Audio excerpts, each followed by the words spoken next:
किसी पूरी दुनिया को समझना, सोचिए ये कितना बड़ा काम है। प्लैनेटरी साइंस की शायद सबसे बड़ी चुनौतियों में से एक। मतलब हम पूरी की पूरी दुनिया को मापते कैसे हैं, जब डेटा तो बस कुछ ही जगहों से आता है। तो चलिए इसी कॉस्मिक जासूसी के काम में थोड़ा और गहरा उतरते हैं। सवाल ये है कि किसी ग्रह का तापमान आखिर मापते कैसे हैं। सुनने में तो ये बड़ा सीधा सा सवाल लगता है ना, पर इसका जवाब हमें दो बिल्कुल अलग अलग दुनियाओं की एक ऐसी यात्रा पर ले जाएगा जो बहुत ही दिलचस्प है। और इससे पता चलेगा कि साइंटिस्ट कैसे बस थोड़ी सी जानकारी से एक पूरी की पूरी कहानी बना लेते हैं। तो शुरुआत करते हैं अपने घर से, पृथ्वी से। जब हम कहते हैं पृथ्वी का तापमान, तो इसका असल में मतलब क्या होता है? ये उतना सीधा मामला नहीं है जितना सुनने में लगता है। देखिए, बात किसी एक तापमान की है ही नहीं। असली कहानी तो समय के साथ होने वाले बदलाव में छुपी है। क्लाइमेट साइंटिस्ट के लिए किसी एक दिन का टेम्परेचर उतना मायने नहीं रखता जितना कि दशकों में टेम्परेचर का ट्रेंड। वो सब बस एक ही चीज ढूंढ रहे हैं, बदलाव। और इस बदलाव को मापने का सबसे अच्छा तरीका है एक खास कॉन्सेप्ट का इस्तेमाल करना। और वो कॉन्सेप्ट है टेम्परेचर अनोमली, यानी तापमान की विसंगति। इसका मतलब है आज के तापमान और एक लंबे समय के औसत तापमान के बीच का अंतर। जैसे नासा के साइंटिस्ट्स अपने रिकॉर्ड के लिए 1951 से 1980 के औसत तापमान को बेसलाइन मानते हैं। अब ये एनोमली वाला आइडिया है बड़ा काम का।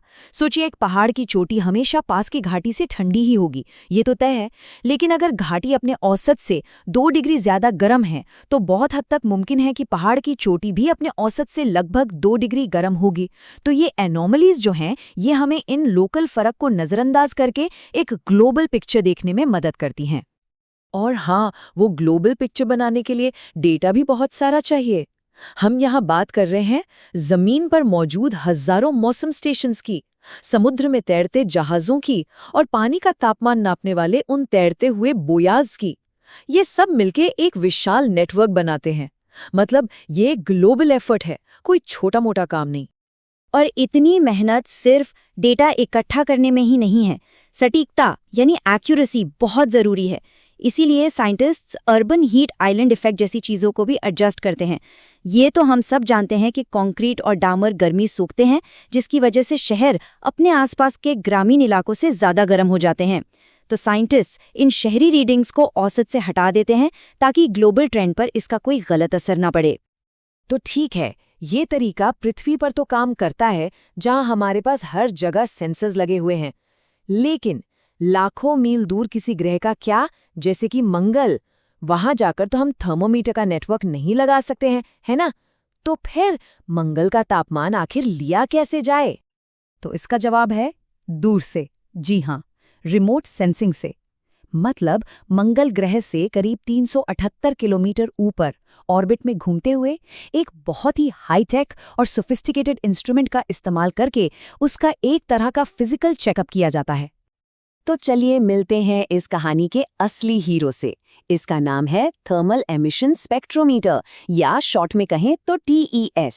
ये शानदार instrument Mars global surveyor spacecraft पर लगा हुआ था, जो मंगल के चक्कर लगा रहा था। और इसका एक ही काम था, मंगल के रहस्यों को पढ़ना। और जरा इसकी इंजीनियरिंग देखिए कितनी कमाल की है। टीस का वजन सिर्फ 14.5 किलो के आसपास है, और ये पावर कितनी लेता है? एक बहुत ही डिम लाइट बल्ब से भी कम। इसके बावजूद ये 3 किलोमीटर जितने छोटे एरिया को भी एनालाइज कर सकता है। स्पेस में एफिशिएंसी और पावर का इससे बेहतर उदाहरण मिलना मुश्किल है। तो सबसे जरूरी बात यह है, TES कोई थर्मोमीटर नहीं है जो सतह को छूकर तापमान मापे। नहीं, इसके बजाय ये उस गर्मी को पढ़ता है, उस हीट को पढ़ता है जो मंगल की सतह से इंफ्रारेड लाइट के रूप में निकल रही है। देखिए, हर चीज गर्मी छोड़ती है, और TES को बस इसी एनर्जी को पकड़ने के लिए ही डिजाइन किया गया था। और इसके काम करने का तरीका जितना आसान है, उतना ही शानदार भी। सबसे पहले TES मंगल से आने वाली इंफ्रारेड लाइट को इकट्ठा करता है। फिर ये उस लाइट को एक प्रिज्म की तरह एक स्पेक्ट्रम में तोड़ देता है। लेकिन ये रंगों का इंद्रधनुष नहीं होता, ये इंफ्रारेड वेवलेंथ का स्पेक्ट्रम होता है। और मजे की बात यह है कि हर मिनरल का और हर तापमान का अपना एक यूनिक सिग्नेचर या पैटर्न होता है। TES का काम बस इन्हीं सिग्नेचर्स को पढ़ना है। और इसके नतीजे कमाल के थे। पहली बार हमारे पास मंगल की सतह के डिटेल्ड टेम्परेचर मैप्स थे। हम साफ साफ देख सकते थे कि कौन से इलाके गर्म हैं और कौन से ठंडे, जैसा कि इस तस्वीर में मंगल का बर्फीला दक्षिणी ध्रुव दिखाई दे रहा है। लेकिन रुकिए, कहानी यहाँ और भी ज्यादा दिलचस्प हो जाती है, क्योंकि टेस सिर्फ गर्मी नहीं पढ़ रहा था, याद है, वो खनिजों के सिग्नेचर भी पढ़ रहा था। तो इसने हमें सिर्फ ये नहीं बताया कि मंगल कितना गर्म है, बल्कि ये भी बताया कि मंगल आखिर बना किस चीज से है। और इसी से एक बहुत बड़ी खोज हुई। पता चला कि मंगल एक ऐसा ग्रह है जिसकी दो अलग अलग कहानियां हैं। जो दक्षिणी गोलार्ध है वो पुराना है और ज्वालामुखी वाली बसाल्ट चट्टान से बना है, लेकिन उत्तरी मैदान वो नए हैं और एक बिल्कुल अलग तरह की चट्टान एंडेसाइट से बने हैं। ये वैसी ही चट्टान है जैसी हमें पृथ्वी के एंडीज पहाड़ों में मिलती है। ये एक बहुत बड़ा जियोलॉजिकल राज था जिसे टीएस ने दुनिया के सामने खोलकर रख दिया। और शायद सबसे जरूरी खोज ये थी, टीओएस को मिट्टी जैसे मतलब केमिकल रिएक्शन से बदले हुए मिनरल्स के बहुत ही कम सबूत मिले। इसका मतलब क्या है? सीधा सा मतलब है मंगल का इतिहास ज्यादातर ठंडा और सूखा रहा है। एक ऐसी दुनिया जहां केमिकल इरोजन के बजाय हवा से होने वाला कटाव हावी रहा है। ये उस ग्रह की कहानी है जो उसकी चट्टानों में ही लिखी हुई है। तो चलिए अब इन दोनों कहानियों को एक साथ जोड़ते हैं। पृथ्वी और मंगल, दो दुनियाएं जिन्हें दो बिल्कुल अलग अलग तरीकों से मापा गया, लेकिन दोनों ही हमें एक ही बड़ी तस्वीर के बारे में कुछ सिखाती हैं। तो बात आकर यहाँ रुकती है।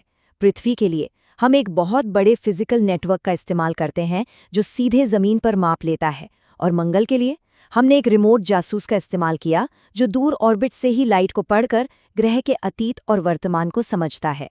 ये दोनों ही तरीके प्लैनेटरी साइंस की कमाल की सूझबूझ को दिखाते हैं। और आखिर में यही तो वो बात है जो सबसे ज्यादा मायने रखती है। जब हम मंगल जैसे ग्रह के ठंडे और सूखे इतिहास को देखते हैं ना, तो हमें अपनी दुनिया की कीमत समझ आती है, उसकी गरम, गीली और जिंदा दिल प्रकृति की। ये हमें एक बहुत जरूरी नजरिया, एक कॉन्टेक्स्ट देता है। सोचिए, अगर हम लाखों मील दूर किसी दुनिया का पूरा इतिहास सिर्फ उसकी रोशनी को पढ़कर जान सकते हैं, तो ये हमारी अपनी दुनिया के भविष्य के बारे में क्या कहता है, और उस कहानी के बारे में जो हम अभी यहीं अपने घर पर लिख रहे हैं।